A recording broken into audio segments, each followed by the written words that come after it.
Bem-vindo, pessoal, ao canal Bíblia e Teologia.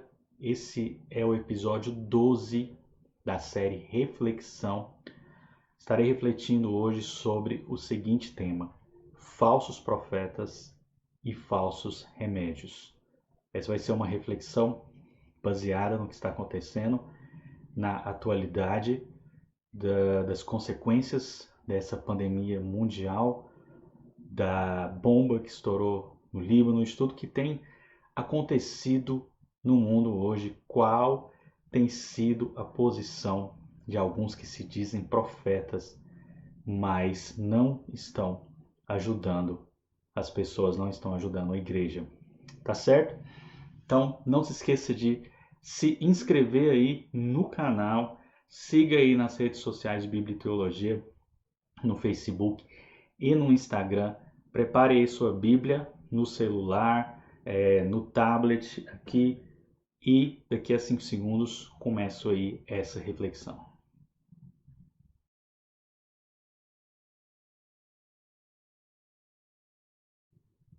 Vamos lá, pessoal, para o episódio 12 da série Reflexão, cujo tema hoje é falsos profetas e falsos remédios.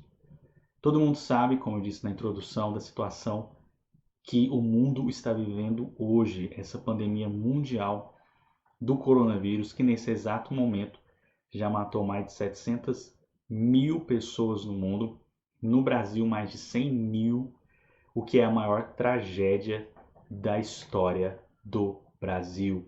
E tem afetado mais dois países, Estados Unidos e Brasil. Agora o México também tem sido bastante afetado. Toda essa situação é uma situação triste, mas infelizmente alguns que se dizem pastores, profetas, cristãos, levados por uma ideologia política, têm conduzido as ovelhas de forma errada. Tem mais atrapalhado do que ajudado. Tem oferecido falsos remédios que não têm comprovação nenhuma, dizendo que está tudo bem, está tudo tranquilo, que estão mentindo, mas na verdade eles estão mentindo. Vários falsos remédios apareceram aí, remédios literais para essa pandemia, como a cloroquina, a hidroxicloroquina, a ivermectina, mas nenhum deles está curando como eles têm falado que iria curar. Senão não haveria tantos mortos. E eu me pergunto, cadê a compaixão? Cadê a tristeza? A Bíblia, em um versículo, diz: chorai com os que choram. Cadê conduzir as pessoas para o caminho correto? Conduzir a igreja, mostrar ao mundo que a salvação e a vida eterna é mais importante. E estar de acordo com a verdade. Infelizmente, esse é um castigo de Deus para a humanidade. Eu já falei em outros vídeos, no início aí que essa pandemia estava chegando no Brasil, eu fiz 3 vídeos de palavra e de oração sobre isso. E de lá para cá, a coisa só tem piorado. Teve agora aquela explosão daquela bomba no Líbano. Para quem não sabe, o Líbano é citado nas escrituras algumas vezes. Os cedros do Líbano, que eram árvores aí famosas antigamente, inclusive foram usadas para ajudar na construção do templo. Ali, na fronteira com o Líbano, está acontecendo a guerra civil da Síria. Então, muita coisa tem acontecido e o mundo está em colapso esse ano. E o que os falsos profetas? Porque é assim que a Bíblia chama, falsos profetas. Porque os verdadeiros profetas, eles têm uma posição diferente. Os profetas bíblicos, por exemplo, Jeremias. Eu vou ler aqui Jeremias, capítulo 8, do 21 até o capítulo 9, versículo 1. Gosto sempre de mostrar aqui porque o nosso canal para divulgar a Bíblia e teologia aí também, né? Nova Bíblia Viva. Estou lendo aí o Antigo Testamento nela. Ela tem uma versão bem contemporânea. Então vamos lá. Eu choro de dor por causa da devastação sofrida pelo meu povo. Veja que esse é um verdadeiro profeta falando, um profeta bíblico. Choro muito e o desânimo se apoderou de mim. Já não existe remédio em Gileade? Não há um remédio capaz de curar? Então por que o meu povo não foi curado? É isso que eu pergunto para esses falsos profetas. Não existe remédio? Não estão dizendo que existe remédio? Então por que tantas pessoas, principalmente idosos, continuam morrendo? Por que mais de 100 mil mortes? Por que mais de 700 mil mortes? Será que os falsos profetas acham que o mundo inteiro é louco?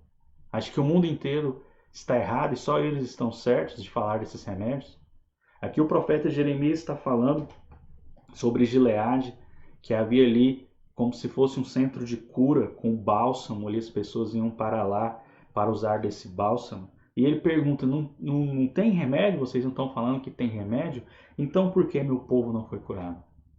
Então por que muito servo de Deus tem falecido e tem sofrido? Por quê?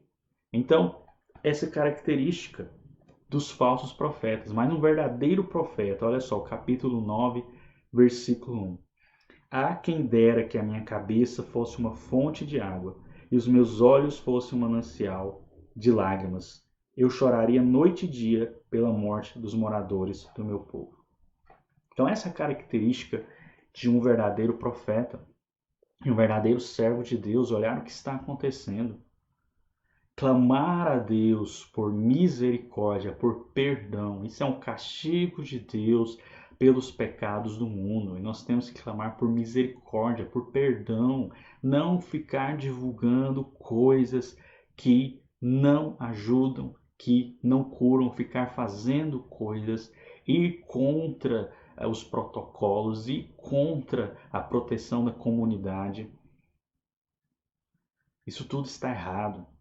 O verdadeiro servo de Deus, ele deve se pautar na verdade.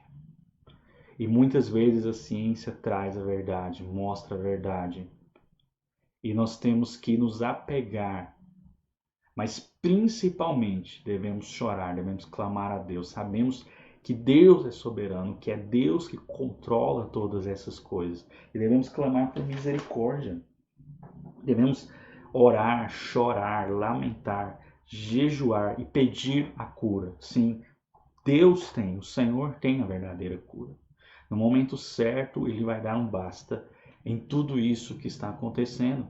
Mas nós devemos clamar, devemos buscar ao Senhor. Não ficar à mercê de falsos profetas que oferecem falsas esperanças. A realidade hoje é dura, sim. Infelizmente, como os profetas Isaías, Jeremias e Ezequiel falaram na época que o povo de Israel foi quase destruído, levado para o cativeiro. A realidade era dura e as pessoas não queriam ouvir. Tanto é que Isaías provavelmente foi martirizado, morreu cerrado ao meio, segundo a história extra-bíblica. Jeremias também só não foi martirizado porque Deus não quis que acontecesse. Chegou a ser preso. Ezequiel também sofreu perseguições porque denunciavam o que estava acontecendo. E é isso que eu devo fazer, que o servo de Deus deve fazer, denunciar, mostrar, olha, está errado. E quando Deus julga dessa forma, é que não está errado somente no mundo, mas tem muita coisa errada dentro da igreja que deve ser colocado diante de Deus e deve se arrepender. O principal pecado hoje da igreja brasileira é a união com ideologias políticas, seja de esquerda, de direita. Essa é uma aliança profana que leva as pessoas a defenderem o pecado, a defenderem a corrupção, a defenderem falsos profetas, a defenderem falsos remédios, a divulgarem fake news, a mancharem, a darem falsos testemunhos. Então é hora de se arrepender, de orar. A realidade é dura hoje, mas Deus pode mudar. E nós devemos ser humildes diante de Deus. Não esconder a realidade, enfrentá-la, mas com esperança, sabendo que Deus pode mudar todas as coisas. Amém? Então esse foi o episódio 12 aí da série Reflexão. Obrigado aí a quem assistiu e até a próxima. Deus abençoe.